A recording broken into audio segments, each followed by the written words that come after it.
says, this thing is amazing for you only because you haven't seen my teachers. And then he says, my teacher, Imam Ja'far rahmatullahi alayhi, he says, when I used to be in his company, he was a person who always you would see a smile on his face. And he's joking and you would see him laughing. As soon as people will mention a hadith in his company, he says he used to cry so much that we would think he's going to die now. This is Imam Malik. And he says, sometime when I feel my heart is getting a little harder, and the softness towards the deen and towards learning deen is going away, my ruh is getting hard, then I go and just look at Muhammad ibn al-Munkadir rahmatullahi alayhi. He was known as to be a Sufi of his time, Abid. He says, I go and I just look at his face. By looking at his face, for some days, that hardness of my heart goes away. It just goes away by seeing him. There was another scholar, Ja'far ibn Sulaiman, very well-known scholar. He says, same thing. He says, when I feel hardness in my heart, I go to Muhammad ibn Wasi'. He was the student of Hasan al-Basri rahmatullahi alayhi. He says, I go and spend some time in his company, and by spending some time in his company, my hardness goes away. At least for 1 week, I feel the benefit of his company. He says that benefit stays at least for 1 week. These are the mashayikh of their time. Imam Ahmad bin Hanbal rahmatullahi alayhi. He used to go and sit in the gatherings of Al-Bishr al-Hafi rahmatullahi alayhi. Bishr al-Hafi was not a alim. He was of the Sulaha, Abid. He was not a alim. Imam Muhammad, Muhaddis, Imam Ahmad rahmatullahi alayhi, Imam Ahlul Sunnah wal Jama'ah, this is his title. The Imam of Ahlul Sunnah wal Jama'ah. He used to go and sit in his company. So his students didn't like it. So they started telling him, why do you go and sit over there? He says, the purpose that you come and sit with me, for that purpose I go and sit with him because I benefit from his company. There used to be 5,000 students in the class of Imam Ahmad rahmatullahi alayhi. When he used to teach, 5,000 people used to be in his class who would learn from him. And Imam Dhahabi rahmatullahi alayhi have narrated that out of 5,000, only 500 were those who were learning the hadith from him. The 4,500, 10% only are learning hadith. The rest of them, 90% are sitting there just to benefit from his company. Just to sit over there and benefit from his company. They are not there to learn hadith. They are not muhaddiseen, or they are not in this field. There are just 90% of people sitting with Imam Ahmad rahmatullahi alayhi. They are just sitting quietly with their heads down, and they are just listening. They are not writing anything. Just by sitting in this company we benefit. This is why Abu Talib al-Makki rahmatullahi alayhi says that in our time, he says, we saw all the time people are going and traveling to other towns to spend time in the company of ulama and sulaha. Because they knew that this is the most beneficial thing for their deen. With this now, and of course there is so much more. If we start studying the books of hadith, and I didn't even quote any hadith about this topic yet. But at least this would tell us how important it is for us to make sure that we have the company of the sulaha, of the awliya, of the people of Allah. And it's common sense. Go and spend 5 minutes in a club where all the sin is taking place, where people are dancing and singing and everything is there. Then come back and try to perform the salah and see what goes through your mind.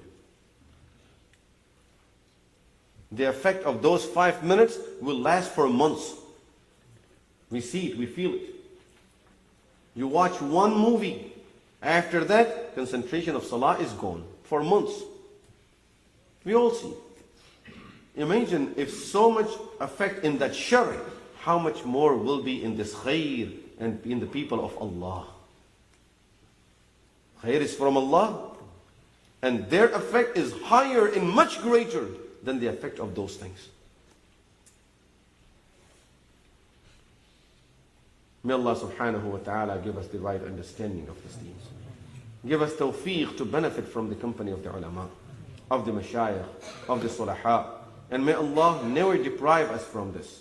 May Allah really, it's something I would say not ala basira, with understanding, and I know what I'm saying, not just because of some words that we study, it's something that we experienced it. That if Allah deprives someone from the company of the sulaha, that person's heart is truly dead. That person's heart truly is in darkness. There is no nur in it. This is for sure and guaranteed. This is why as soon as you find a person who's trying to keep you away from sulaha and from ulama, right away try to keep your distance. I will tell you this. Keep your distance. Believe me, nothing will kill your iman and the nur of iman as much as these things when a person is trying to run away from the company of the sulaha and ulama. It could be the greatest alim in the world. No nur. Believe me, no nur. And I just remembered so many other examples of Imam Jalaluddin rahmatullahi, Jalaluddin Rumi rahmatullahi alayhi, Imam Ghazali rahmatullahi alayhi, and recent ones, Sayyid Sulaiman Nadwi rahmatullahi alayhi. Sayyid Sulaiman Nadwi rahmatullahi alayhi was considered to be one of the greatest ulama of his time. His knowledge was such that ulama will not dare to talk to him about any topic. And if he would admire a alim, not a normal person, if he would admire a alim, people used to consider that to be the greatest certificate for this alim, greatest degree for this alim, that Sayyid Sulaiman Nadwi said that he's a good alim. And then he went and he did bay'ah with Mawlana Ashraf Ali Thanwi rahmatullahi alayhi. When he did the bay'ah, his own students went against him. They really opposed him for it. They objected. Some of them, see, this is the difference. They were students of Sayyid Sulaiman Nadwi rahmatullahi alayhi, and they were ulama. They went and they said things on his face, disrespectful things on his face. That you dishonored us, you disrespected us, you really insulted us, that you were considered to be the greatest alim. Now you go and sit over there with like all other students over there. It's an insult for us. Right there you can see the difference of the true ilm and just this thing here. When a person is just doing work of deen without having the reality in his heart. That you feel insulted when your teacher is sitting in the company of the ulama and sulaha. When he respects the awliya Allah and he respects the sulaha, you feel insulted.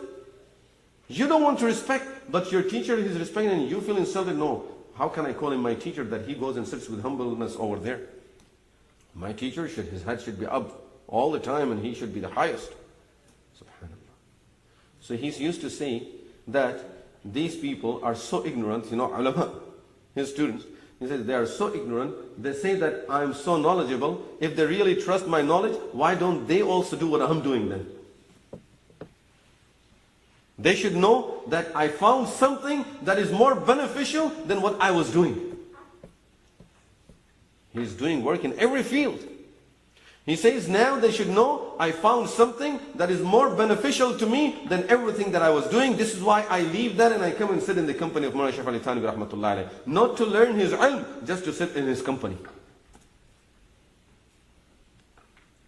This is how, and anyone, read the history. Up to this day, anyone who did a good work of deen, it was by spending some time with ulama and sulaha. They spent some time around awliya Allah. And after that, their teacher said, now you go and do the work. Then only they started doing the work. If anyone started it before that, did nothing but the fitna. This is always in the history. May Allah subhanahu wa ta'ala give us the right understanding of deen. And may Allah never deprive us of the company of awliya Allah, of the sulaha. And may Allah subhanahu wa ta'ala always give us the love of His awliya. See the dua of Rasulullah sallallahu alayhi wa sallam, Allahumma inni as'aluka hubbak wa hubba man yuhibbuk. Ya Allah, I seek your love and the love of those who love you. The love of those who love you. Wa hubba amalin yuqarribuni ila hubbik. And love for actions that will bring me closer to your love. May Allah subhanahu wa ta'ala accept this dua for all of us. أقول قولي هذا واستغفر الله لي ولكم ولسائر المسلمين والمسلمات وآخر دعوانا الحمد لله رب العالمين.